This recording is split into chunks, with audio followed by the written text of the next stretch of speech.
봅시다. 연금은 기여 여부에 따라서 기여연금이냐 무기여연금이냐를 나눠요.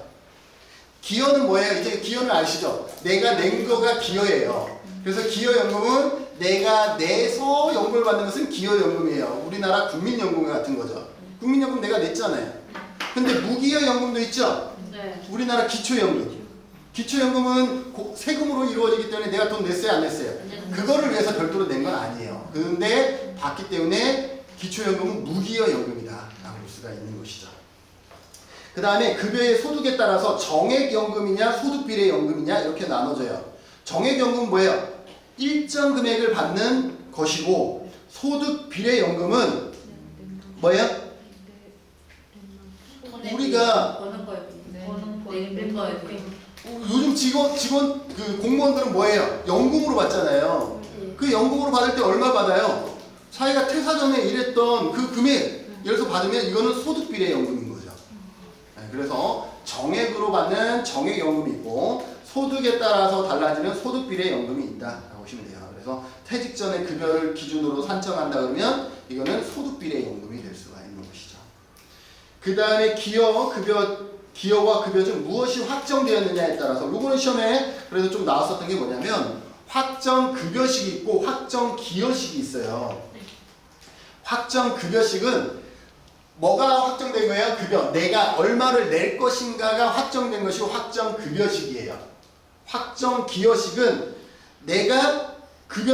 확정급여는 내가 받을 거, 얼마 받을 거냐가 확정된 것이 확정급여죠.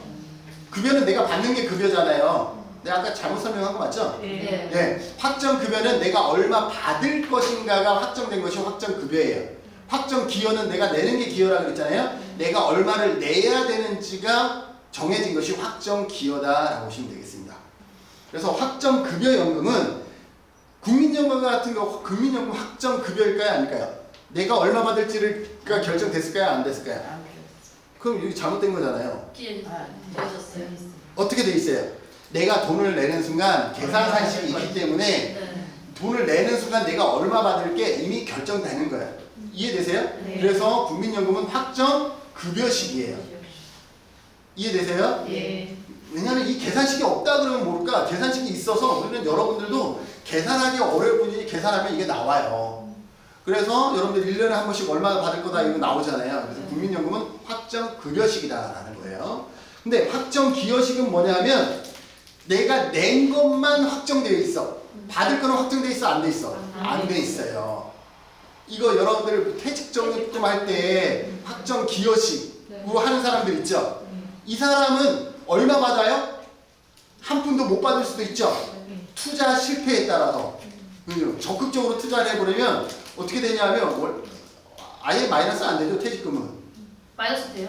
퇴직금도 마이너스 되게 많나? 아니 네. 퇴직금은 안 돼요. 왜냐하면 일정 금액은 내가 노후 자금이기 때문에 얼마 이상은 이제 못하도록 돼 있어요. 퇴직금은 그래요. 그거 이제 고를 수 있다던데. 고를 수 있는데 어쨌든 최소 비율이 그쵸, 있으니까 그렇게. 거의 확정기여식은 어쨌든 내가 낸 것만 확정되어 있고 받을 거는 투자 수익에 따라서 정말 마이너스까지 될 수 있는 게 우리 사보험은 확정기여식으로 하면 마이너스까지 될 수 있는 게 뭐다? 확정기여식 연금이다 라고 보시면 돼요. 그래서 확정기여식이 시험에 나왔었으니까 여러분들 기억하시고요. 투자에 따라서 내가 얼마 받을 것인가가 결정되어진다. 이렇게 설명되어지겠죠. 그 다음에 재정 방식에 따라서 적립 방식과 부가 방식.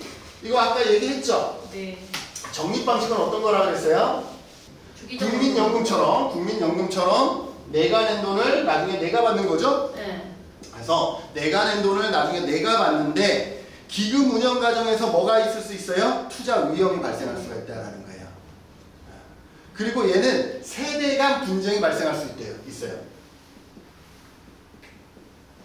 지금과 같이 국민연금 예전에 냈던 사람들이 지금 받으려고 하니까 젊은 세대들이 반대하고 있잖아요. 막 우린 더 안 내와 이러면서 약간 그런 것들이 있고. 자, 그 다음에 부가 방식. 부가 방식은 어떤 거죠? 그에 굳어서 그에 쓴다라고 얘기를 했잖아요. 네. 아까는 삼각형으로 했다면 이거는 역삼각형으로 그리면 이렇게 되는 거죠. 네. 여기서 원래 여기서 이분들이 쓰는 거예요.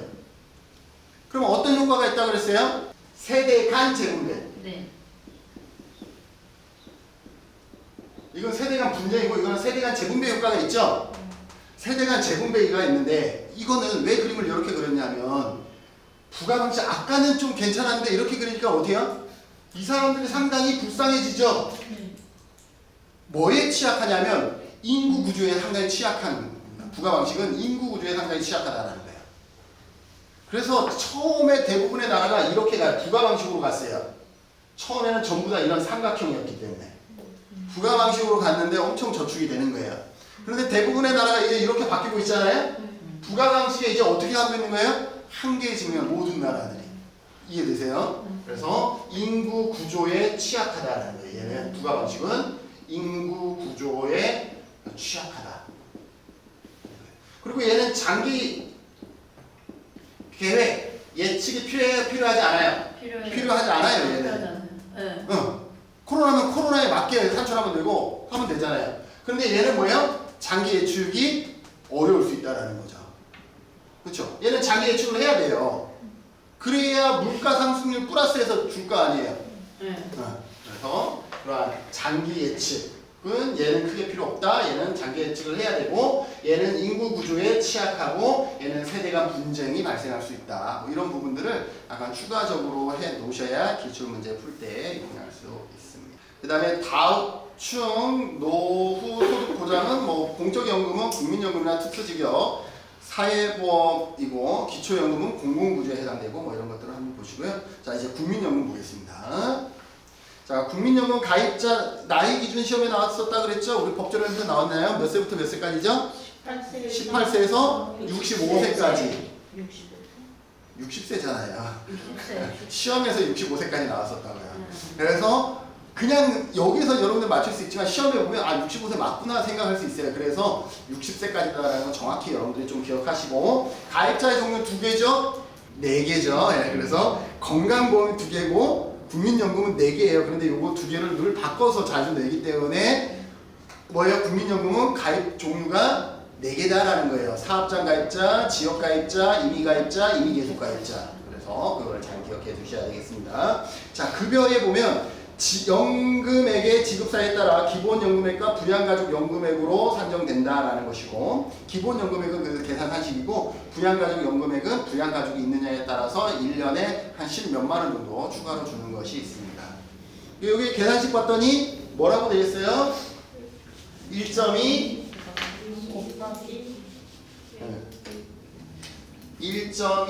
곱하기 A 더하기 B 1 플러스 0.05 N 아니면 12분의 N 같은 거라고 했어요. 10이 나누면 이건 개월이고 그냥 N으로 나누면 년이에요. 20년 초과. 근데 여기 1.2가 어떻게 바뀐다 그랬어요? 2.4에서 쭉 내려와서 2008년에 얼마였냐면 1.5였어요. 그리고 2009년에 얼마였게요?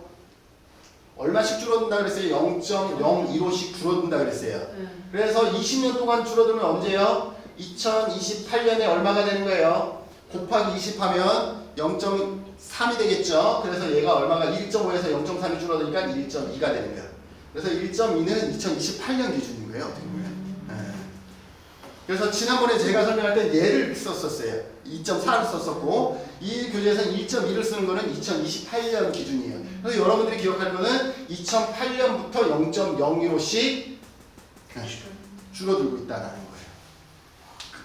그렇게 보시고 그리고 A는 설명했죠. A가 여기 뭐라고 되어 있어요? 연금 수급 전 3년간 전체 가입자의 평균 소득 월액의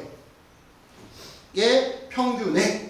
그래서 요 갈로 봤더니 뭐라고 되어 있어요? 소득 재분배의 성격이 있다라고 얘기했죠? 얘가 내가 낸 것보다 크면 나는 이득인 거고 내가 낸 것보다 작으면 나는 손해보는 거예요. 작은 사람은 내 소득이 더 높았다라는 거니까 고소득자는 손해보고 저소득자는 이익 보는 그런 구조를 A가 만들어주고 있다고 보시면 돼요. 자, B는 가입자 개인의 가입 기간 중 소득 월액의 평균액이죠. 그래서 소득 비례의 성격이 있는 거예요. 근데 많이 낸 사람은 많이 받고 적게 낸 사람은 적게 받는 소득 비례의 성격을 만드는 것이 B다라는 거예요. N은 20년 초과 가입 개월수죠. 12로 나눴으니까 개월수고 12가 없으면 연수로 바꿔주시면 똑같은 거예요.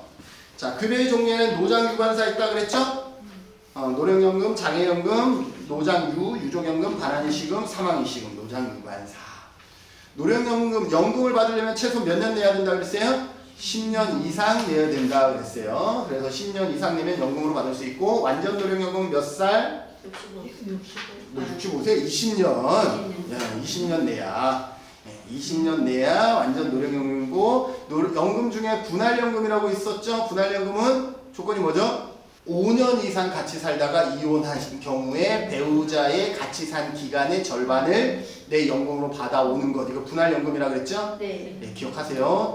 5년 이상 두 사람하고 살았는데 헤어졌어. 그러면 두 사람 각각 청구할 수 있어요. 있다라는 거 시험에 나오니까 시험에 나왔었어요. 그래서 그 분할연금 기억하시고, 장애연금, 그죠?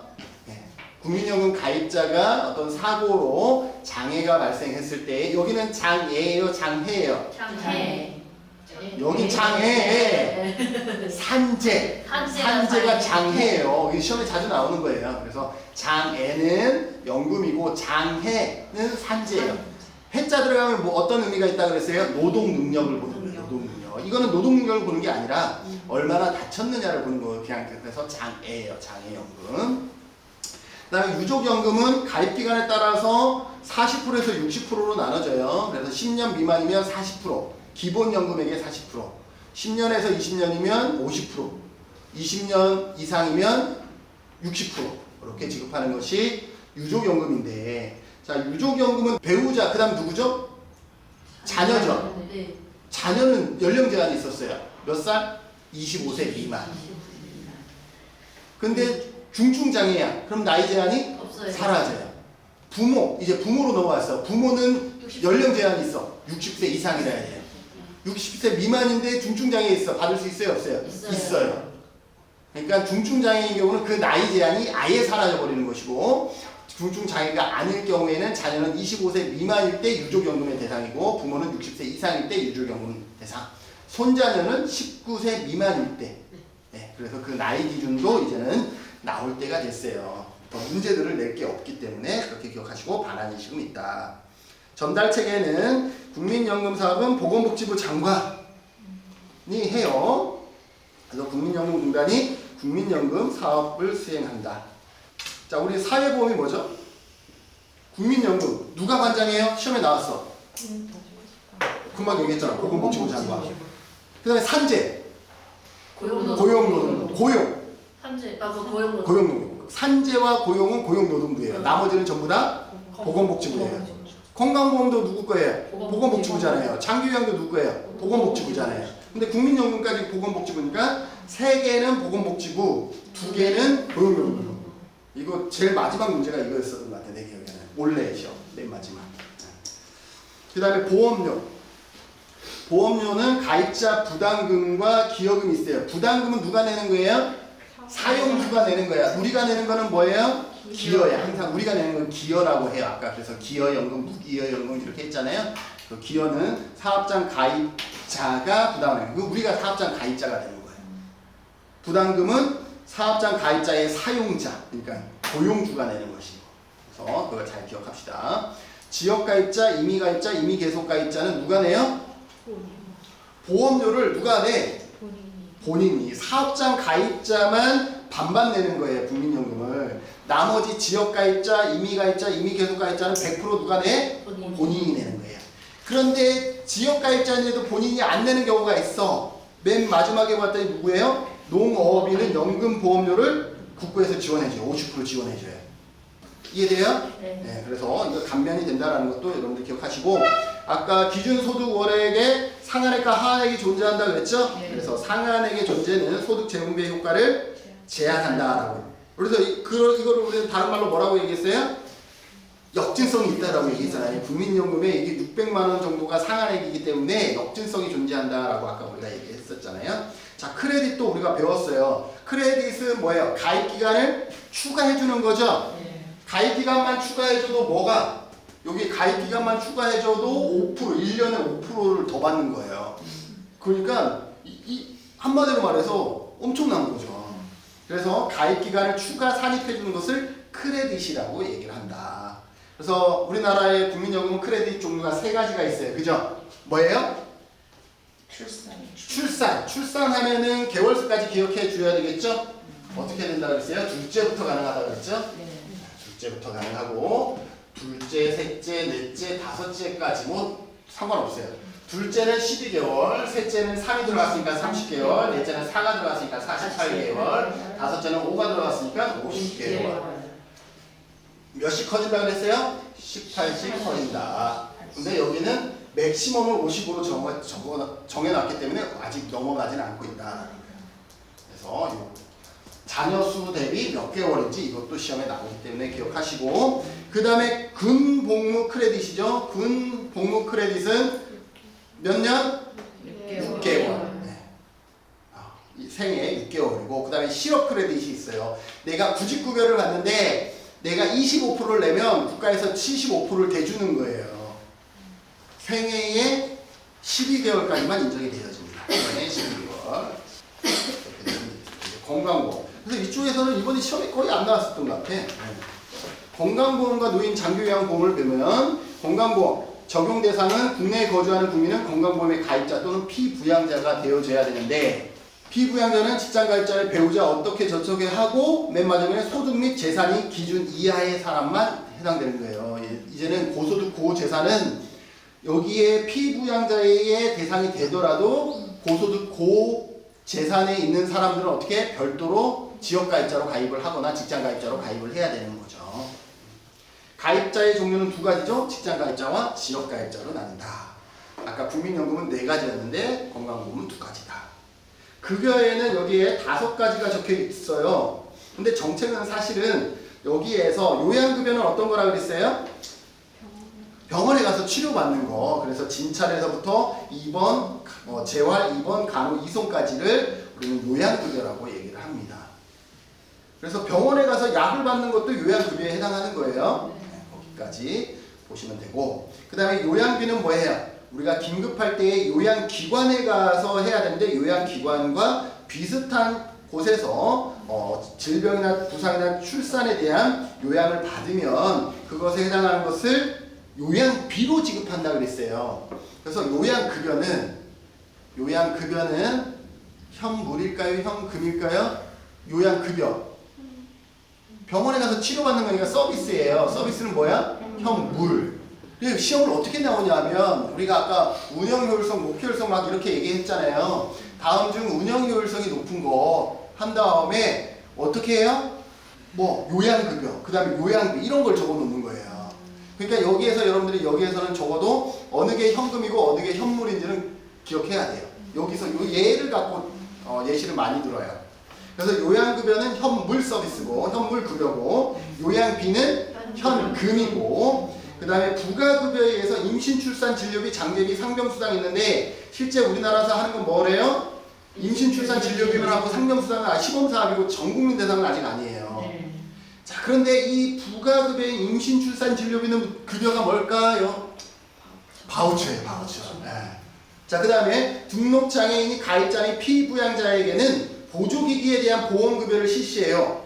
장애인은 보조기기를 살 수 있는 제도가 있어요. 이거는 현금일까, 현물일까, 바우처일까, 증서일까, 권력일까? 현금. 내가 보조기기를 산 다음에 영수증을 첨부하면 돈을 입금해줘요. 그 산 금액의 몇 프로를. 네. 무슨 말인지 아시겠어요? 네. 그렇다고 뭐 휠체어를 뭐 1,000만원짜리 사서 그거에 80%를 주느냐? 그게 아니고, 휠체어의 기본 단가가 있어요. 뭐 50만원이면 1,000만원을 사도 50만원에 80%를 주는 거예요. 그런데 40만원짜리 사면 40만원에 80%를 주는 거예요. 예를 들어서.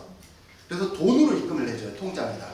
그렇기 때문에 뭐예요? 장애인 보조기기 구입은 현금이다라는 걸 기억해 주세요. 현금이에요. 알죠? 통장으로 입금해줘요. 그래서 현금이다 반드시 기억해 주세요. 네, 자야 될 때가 된 것 같아요. 네. 그 다음에 건강검진은 우리가 말 그대로 가서 병원에 가서 건강검진 서비스를 받는 거기 때문에 건강검진은 현물. 그래서 여기 보면 현물 2개, 현금 2개, 바우처 하나. 이렇게 기억해 주시면 돼요. 그 다음에 전달체계. 보험자는 항상 누구라 그랬어요? 공단. 여기 보면 국민건강보험의 보험자는 앞에 누구예요? 공단 돼 있죠. 국민건강보험공단. 보험자는 공단인 거예요. 산재도 마찬가지 보험자는 공단인 거예요. 그래서 보시고, 그 다음에 건강보험 심사평가원의 역할을 기억하라 그랬어요. 심평원. 그래서 요양급여의 비용을 심사하고 급여의 적절성을 평가하고 하나 더 하면 평가 기준을 개발하고 이 정도는 추가로 해서 3가지. 보통 2가지가 나오긴 하지만 요양급여의 비용심사, 급여의 적절성 평가, 그 다음에 평가 기준을 개발하는 이 3가지.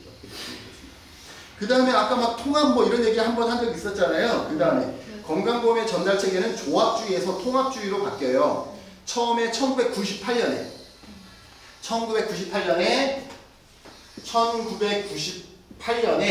직장과 지역으로 이전에는 엄청 많은 조합들이 있었어요. 그것이 1998년에 직장과 지역으로 1차 통합돼요.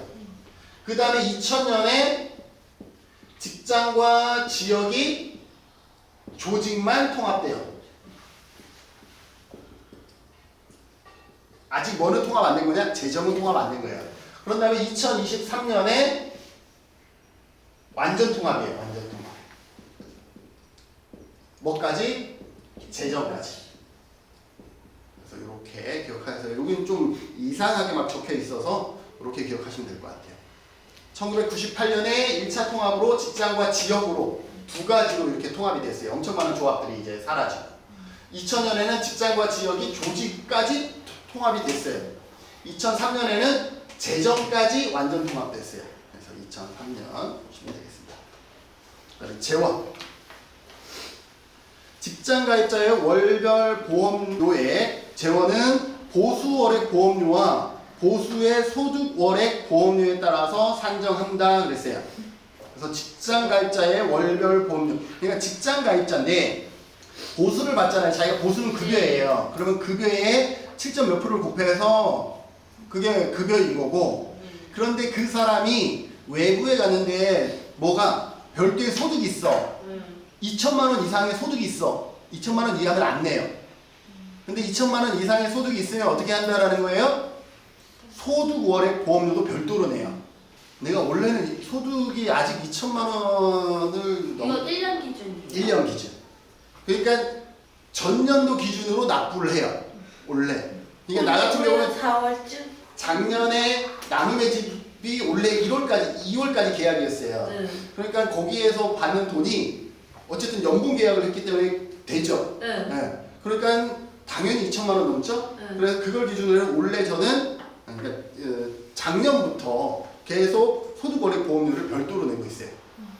그러니까 보수 월액보다 나는 소득 월액이 더 많은 거야. 그래서 보험료를 2개 내고 있어요.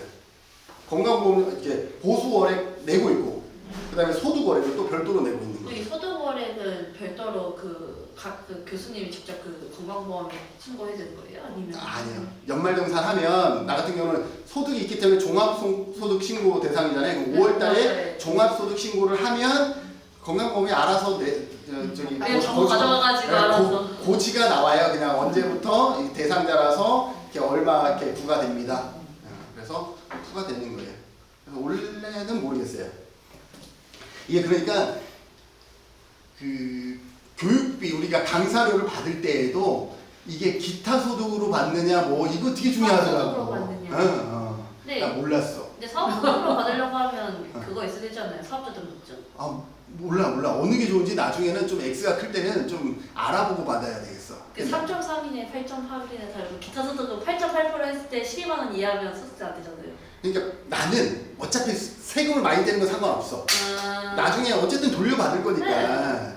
그런데 이거는 세금은 적게 뗐는데 이게 부과되는 소득으로 잡히니까 보험료가 오히려 더 많이 나오는 것 같아요. 그래서 그런 것들 되게 중요하더라고요. 아무튼 그래서 보수 월액과 소득 월액, 소득은 뭐 임대 소득, 그 다음에 뭐 채권 소득 뭐 이런 것들을 얘기한다라고 보시면 돼요. 그리고 건강보험은 세대 단위로 산정한다라는 것도 기억하세요.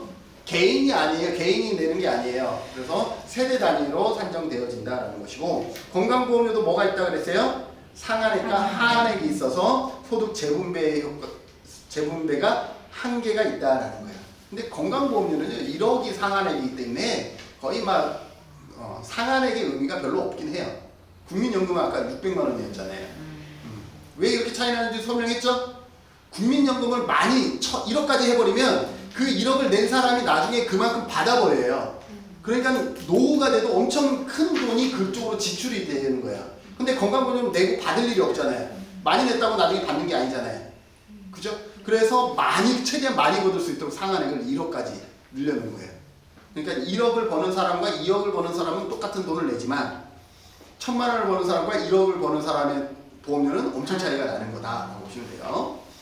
그 다음에 직장가입자의 보수 월액 보험료는 직장가입자와 사업주가 각각 50%씩 부담하는 거 아시죠?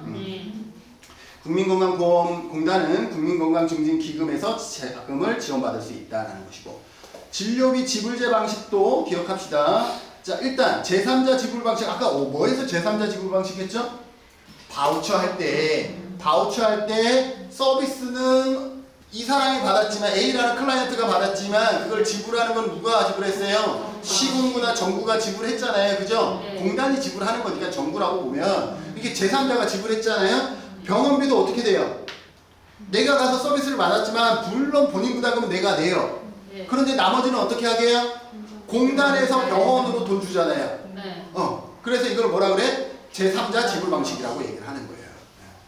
그래서 제3자 지불 방식, 건강보험 가입자나 피부양자의 총 진료비 중 본인 부담금은 가입자 또는 피부양자 본인이 내고 나머지 진료비는 국민건강보험공단에서 요양기관에 지불한다. 이것을 제3자 지불 방식이라고 얘기를 하는 것이다 라고 볼 수 있죠. 우리나라는 진료비 지불 방식이 행위별 수가제를 기본으로 하고 포괄 수가제를 병행하고 있어요. 행위별 수가제는 의사 선생님이 어떤 행위 하나하나가 돈으로 계산되어지는 거고, 포괄 수가제는 질병군에 따라서 딱 액수가 정해져 있는 거예요. 예를 들어서 제왕절개, 백내장 이런 거는 포괄 수가제예요. 이거는 그래서 의료행위를 많이 했다고 더 돈을 청구할 수 있는 게 아니야. 딱 금액이 정해져 있어요. 그래서 우리나라는 7개의 질병군에 대해서는 포괄 수가제를 적용하고 있다라고 보시면 돼요. 그래서 기본은 행위별 수가제이지만 포괄 수가제를 어떻게 하고 있다? 병행하고 있다. 이렇게 설명되어집니다. 시험에 그렇게 나와요. 그래서 행위별 수가제는 어떤 거예요? 아까 말했듯이 의사 선생님이 하는 그 진료 하나하나에 보험을 적용하는 거예요. 수가를 적용하는 거예요. 그러다 보니까 의사 선생님은 행위별 수가일 때 진료를 많이 할까요? 적게 할까요? 많이 해요. 그래야 똑같은 환자가 오더라도 소득이 많기 때문에. 그래서 과잉 진료가 문제가 될 수 있다는 거예요. 과잉 진료 유도가 가능하다는 거예요. 이게 반대로 말하면 과잉 진료 문제가 발생할 수 있다는 것이고, 포괄 수가제는 엑스레이 한 번 찍어도 100만 원, CT와 MRI를 찍어도 100만 원. 과잉하겠어요? 과소하겠어요? 과소할 수 있는 그런 어떤 문제가 발생할 수 있다는 거 기억해 두시면 되겠죠. 자, 그 다음에 노인 장기 요양 보험입니다. 자, 급여 제공 대상 신청 자격 요건을 충족하고 6개월 이상. 자, 등급을 받으려면 적어도 어떤 조건을 충족해야 되는 거예요? 우리가 기준이 뭐예요? 6개월 이상 혼자 생활하기 어려운 정도예요.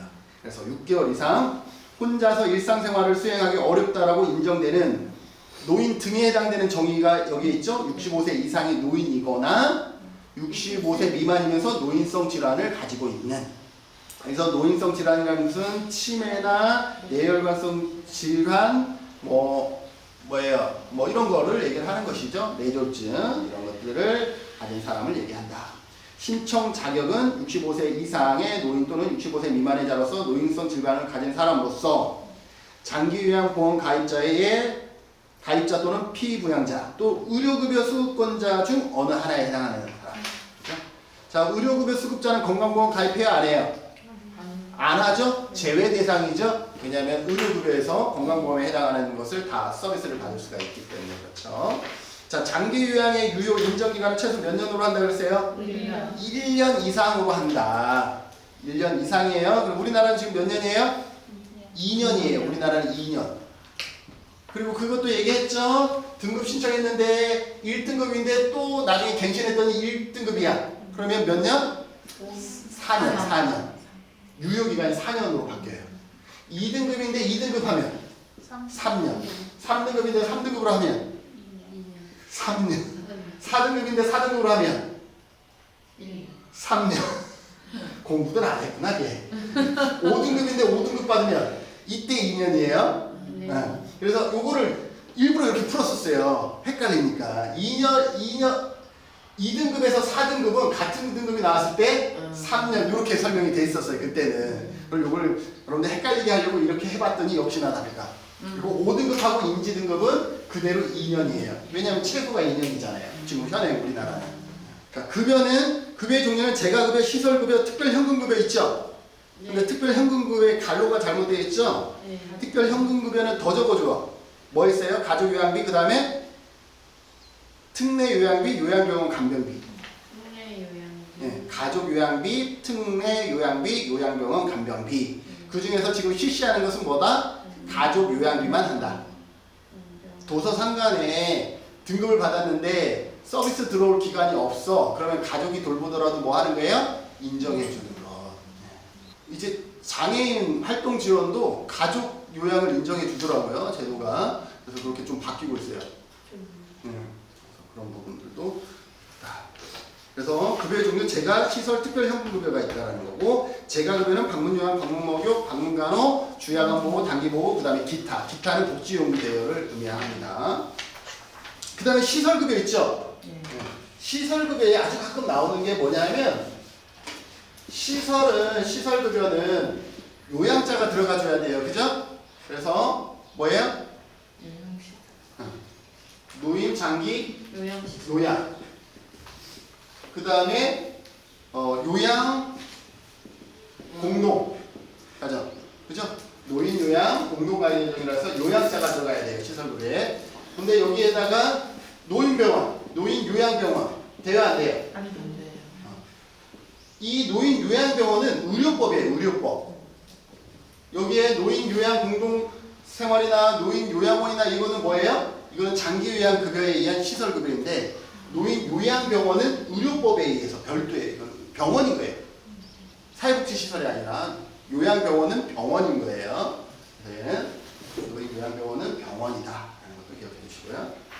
그 다음에 뒷장 넘겨서 장기 요양 급여는 시설 급여보다 재가 급여를 우선으로 한다라는 거예요. 항상 재가 급여 우선의 원칙, 그리고 현물 급여 우선의 원칙. 그죠? 현금을 우선으로 하는 건 없어요. 그 다음에 재가급여의 본인 부담은 몇 프로예요? 15%. 시설은 20%. 기억합시다. 똑같은 장기요양 서비스를 받았지만 재가 서비스는 15%가 본인 부담금이고, 요양원에 들어갔을 때는 20%가 본인 부담금이다 라고 보시면 되겠습니다. 전달 측에 보험자는 어디예요? 공단. 국민건강보험공단이다. 장기요양 기관을 여러분들이 하려고 그러면 어떻게 해야 된다고 그랬어요? 지정.